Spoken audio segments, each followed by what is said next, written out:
when you choose to listen and try to understand someone, it takes effort, right? It takes investment. So if you feel and know that someone listens and understands you, do you feel valued by that person? Right? And that's why empathetic communication is one of the strongest language for us to learn, especially leaders.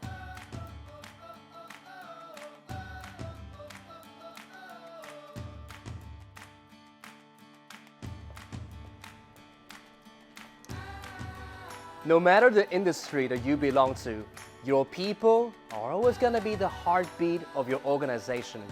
As a leader, one of the more important responsibilities is how well you take care of your people, because people thrive in a supportive environment. Now, as a leader, how do you create that?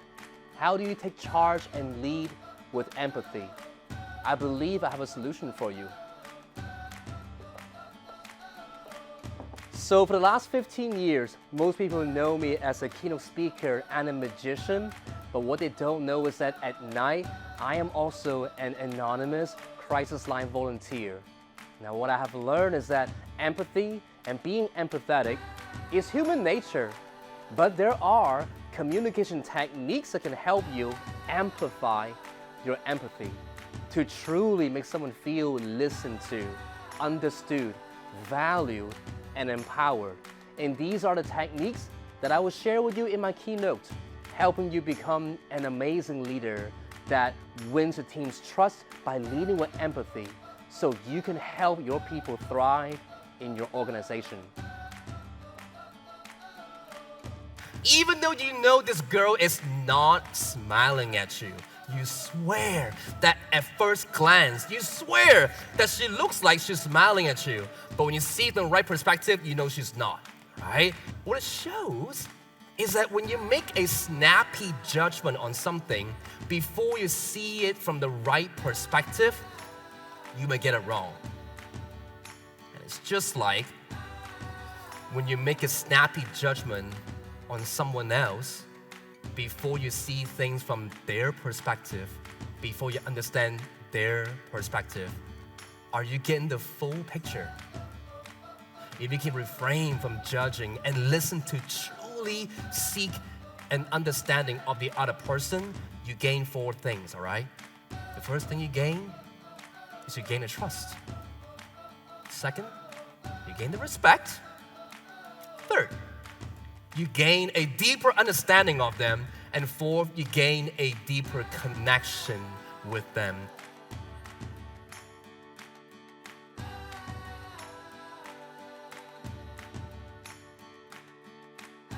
In this next trick over here, I'm gonna demonstrate to you a technique that we use to make our caller feel understood. And we use this technique in every single phone call. I am gonna try to read your mind. I'm gonna try to, guess what you have drawn there, okay? Now, the way I do it is this.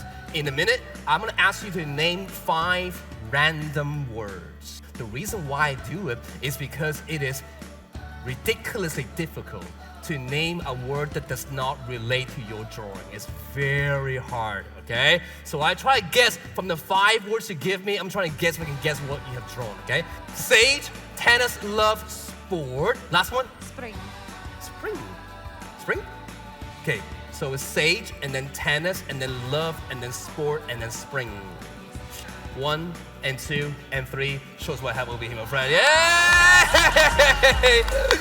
I had a more grown version of the cat. You have a little kitty over here. That was brilliant. Give her a big hand right here. Thank you so much, cat. When you said those 5 words to me, I repeat them back to you what they were, right?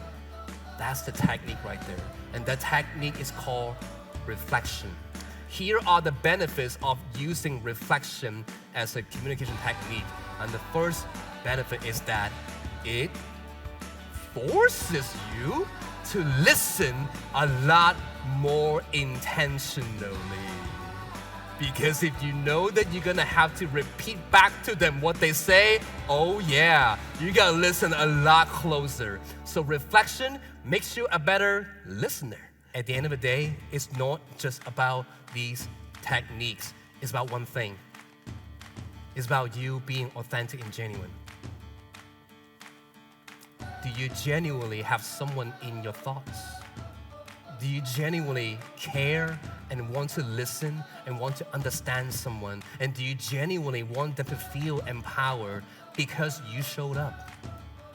Empathetic communication, at the end of the day, is just you choosing to be human for someone else. These techniques only amplify that. Like I said, people are the heartbeat of your organization. And if you can communicate to them that you truly care, and if you can make them feel and know that they're being listened to, understood, and valued, they will want to stay because they feel more connected, and you can move mountains together. That is the power of empathetic communication. And if you want to learn more, then let's connect.